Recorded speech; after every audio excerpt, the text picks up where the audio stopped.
Hi guys! Good morning! Ayan, ang ganda ng panahon dito sa Manchester guys. Ayan, lumalabas ang araw. Actually, this is the third day na. Third day ng maganda ang araw, hindi umuulan. At kaya naman, weather din ang aking mood swings. Magluluto tayo ngayon ng kakaibang kakanin. Ayan, first time kong gagawa nito ang pinipig suman. Ayan, papakita ko mga ingredients. So, ito yung mga kakailanganin natin. Ang pinipig or rice flakes. Meron tayong buko. Meron tayong sugar na nilagay ko na. Ayun ko lang naisipang mag-video. At meron tayo ditong pang toppings mamaya ang toasted desiccated coconut. At ito na nga, guys, nagpakulo na ako ng ating coconut milk or gata. At nilagyan ko na siya ng half cup sugar. Ayan, tunawin lang natin ang sugar, ang asukal. Lagyan natin ng kunting asin at maglagay tayo ng buko pandan essence. Ayan. Ayan, naglagay na ako ng kunting asin at ngayon maglagay tayo ng buko pandan essence from Bakersfield. Bakersfield, baka naman. So, ayan, haluin lang natin para mag-combine yung kulay. Ayan. Nasa inyo na po kung gaano ka-green ang gusto nyo kulay. Dahil ang Bakersfield naman po ay water-based, hindi yan papait. Yan, maglagay pa tayo konti. Shout out kay Cindy Hoff na nagbigay sa akin nito, nagdala galing Pilipinas.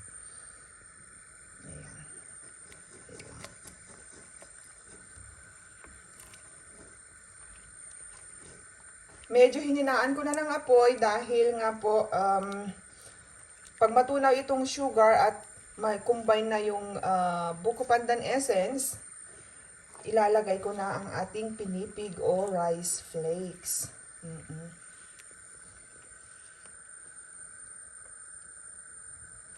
Dagdagan pa natin.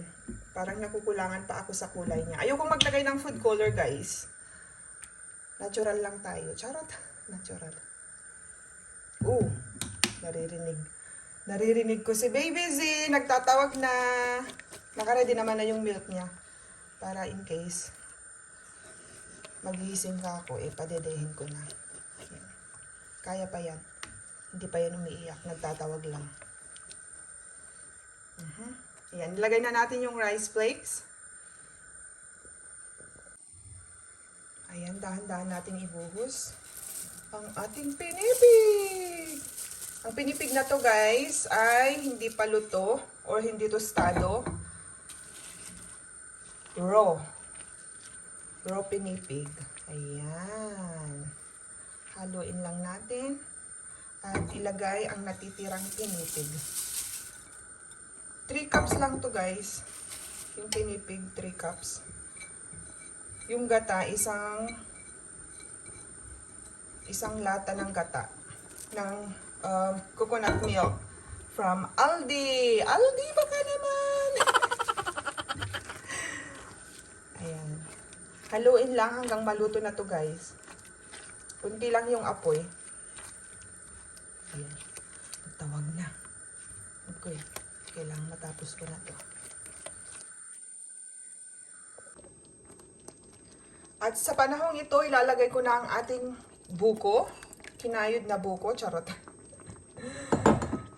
Hindi. Ano to? Ready na. Hindi ako nagkayod today for today's video. Although meron akong kinakayod galing sa market.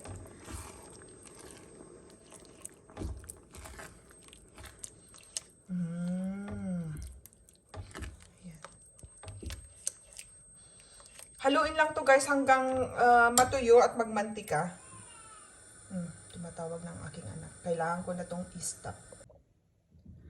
So, ayan, luto na ang ating pinipig, guys. Pinipig suman. Hindi ko na napakita ng whole process dahil nga tinawag ako ng aking anak. Pinadede ko muna. Iniwan ko lang to sa mahinang apoy at ayan, luto na nga. At dahil luto na siya, kailangan balutin sa banana leaves. Dapat, pero dahil ako lang ang kakain at ang aking asawa, Huwag nang balutin sa leaves. Sa banana leaves para ma-save yung save natin pang benta yung banana leaves, guys. So, ayan. Ano lang, parang biko. Ganyan-ganyan mo lang siya.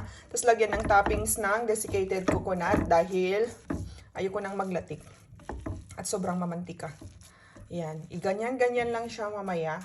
At lagyan ng toppings ng desiccated coconut. Ayun. Para hindi siya dry, guys, pwede rin nyo siyang pahiran ng butter. Papahiran ko. Pinahiran ko na siya ng konti pero medyo pa rin. Ayan. Ito na ang aking breakfast. Thank you for watching, guys. Please subscribe. Charot. Hi, guys. Ayan. Naluto ko na at natikman ko na rin pero naisipan kong mag-video. Ayan. It's tikiman time. Ang sarap ng aking pinipig. By the way, paborito ko na talaga ang pinipig nung bata pa ako. Yung mga nagbebenta ng halo-halo sa kalsada na may pinipig. Gusto ko madaming pinipig. Gusto ko yung ice cream na may pinipig. Yung may pinipig at chocolate coating ng ng mga ice pops. Ganun sa nagbebenta ng kling kling kling kling kling dun sa bayan. Sa bahay-bahay natin. So, tas ito ngayon, pinipig. First time kong gumawa nito na pinipig suman, which is usually, binabalot pa nila to ng saging. Pero luto na kasi to. Sayang naman yung dahon ng saging. So, sarap. Tara na, guys. At samahan natin ng kape. Ayan.